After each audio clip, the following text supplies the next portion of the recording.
سیدنا ابو ہریرہ رضی اللہ تعالی عنہ ایک مرتبہ مدینہ شریف کے بازار میں تشریف لائے تو کیا دیکھتے ہیں کہ بازار کھچا کھچ بھرا ہوا ہے اور لوگ آ رہے ہیں جا رہے ہیں، تجارت کرنے والے تاجر تجارت کر رہے ہیں۔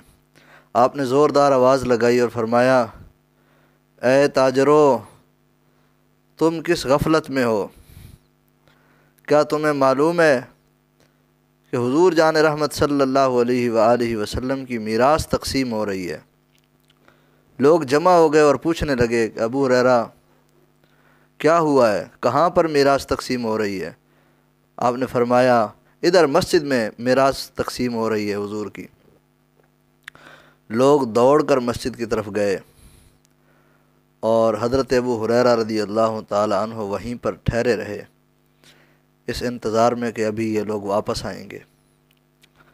تھوڑی دیر گزری، لوگ واپس آئے اور آ کر کہنے لگے، حضرت ابو ہریرہ رضی اللہ تعالی عنہ وہاں پر تو کوئی میراث تقسیم نہیں ہو رہی۔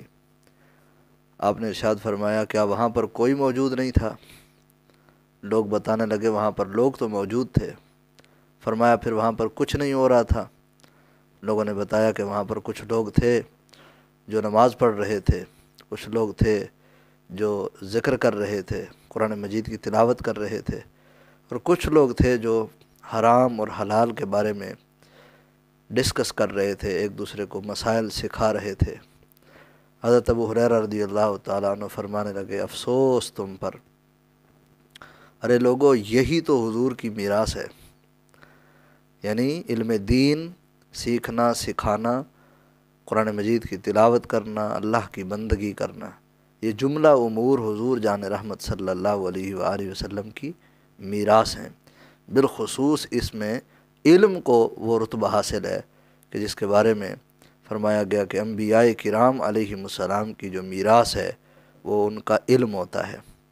حضرات گرامی، اس حدیث مبارکہ سے ہمیں سبق ملتا ہے کہ میراث وہ دولت جو اس کائنات میں مصطفیٰ کریم جان رحمت صلی اللہ علیہ وآلہ وسلم نے تقسیم فرمائی ہے، وہ دنیاوی زر اور مال نہیں ہے، وہ علم ہے۔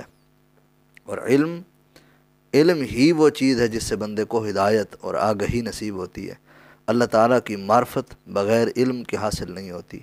رحمت عالمین مصطفیٰ کریم جانے جانا صلی اللہ علیہ وآلہ وسلم کی معرفت بغیر علم کی حاصل نہیں ہوتی۔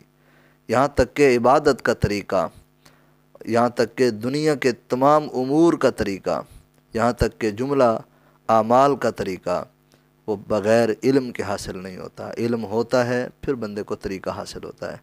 اللہ تعالیٰ کی بارگاہ میں دعا ہے، مالک کائنات ہمیں علم دین سیکھنے اور اس میراث کو حاصل کرنے کی توفیق نصیب فرمائے جو حضور جان رحمت صلی اللہ علیہ وآلہ وسلم نے اپنی امت کے لیے چھوڑی ہے۔